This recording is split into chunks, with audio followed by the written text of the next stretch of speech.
Hey, Dr. Brett. Hey, Ashley. What are mental game techniques you give to athletes to enhance their focus and concentration during games? Yeah, so the meditation, the mindfulness, the visualization, the breath work, the positive self-talk, and what I call enhanced communication skills, the ability to handle things in the moment as often as possible. The more we do the fundamentals of the mental game here, the better we get in general. And then we're building this crazy foundation so we can default into more presence as opposed to what most people default into, more worry or more head.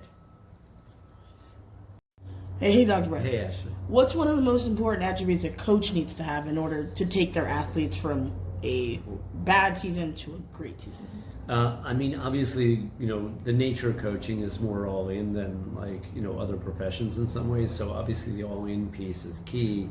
The caring piece, the motivation piece, flexibility, adaptability, creativity, resiliency.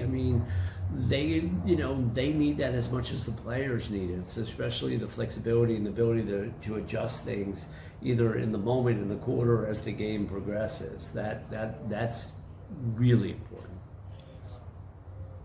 Hey, Dr. Brett. Hey, Ashley. Games aren't actually long. How do you encourage athletes to get right back into the moment? Well, that's part of your journey off the field for on the field and vice versa. Everywhere you go, you're training your mind. So we're bringing our focus back into the moment by breathing, observing, and or communicating. This kind of process is something that we're doing everywhere in life. You go on a date, you're training your mind, right? You're having a conversation with your mom, you're training your mind. So wherever you go, I'm inviting people to train their freaking mind. So when they're on the field, it's just easier. Hey, Dr. Brett. Hey, Ashley.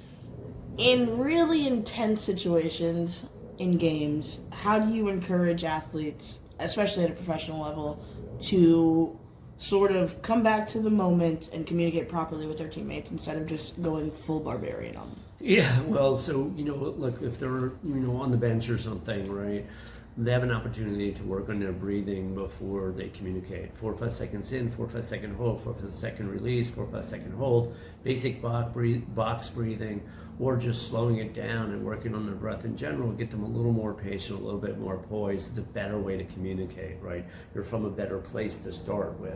So you want to work on you first, and then from there the communication flows. And then I'm teaching everybody how to communicate without the URs, right? You're teaching everybody, seems like, sounds like, feels like certain techniques that have a lot of value.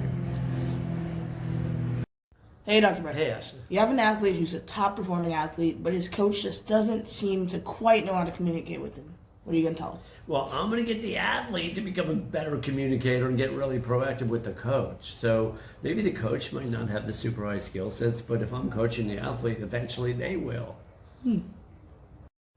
Hey, Dr. Brett. Hey, Ashley. What are some common issues you see with pro athletes more so than you see with college or younger athletes? Now it's changing, because some of the college athletes can, get sponsorships and money and so on. But, with the pros, the contracts are issues, right? So it gets a little complicated with agents and contracts and just making sure that you're taking care of yourself that way, negotiating those things. Hey, Dr. Brett. Hey, Ashley. If a athlete feels like his career is sort of plateauing, how do you help them sort of get through that? Well, plateauing can occur anywhere, and so I like to help people change their states, revitalize their energy. So breath work, meditation, most of these athletes are exercising really well, but their relationships can affect their level of proactivity and their plateauing nature, right? Meaning, you can get to a place where if you're eating poorly or drinking too much or partying too much or just not really paying attention to your energy level at the next level, then you're going to plateau. So really it's about enhancing your focus and enhancing your energy field. Yes. Hey, Dr. Brett. Hey, Ashley. Aside from physical skills, what mental skills separate good athletes from great athletes? Mostly in what I call enhanced focus, the ability to hone in and focus intensely and yet not overly intensely. It's like an intense, relaxed focus. It's paradoxical, but the ability to hone in and drop in the zone, and that is unique to top athletes and to people that train their minds. Hey, Dr. Brett. Hey, Ashley. How do you teach athletes to become more disciplined and balanced about their eating without being obsessive and disordered about it. Yeah, and that's a process and a journey, Ashley. It's not something that happens overnight, but you're gradually replacing garbage with less garbage and eventually making healthier and healthier choices. As you do that, your focus will be enhanced. As your focus gets enhanced, it's reinforcing. So as your habits get better and better and better, you're going to enjoy yourself more.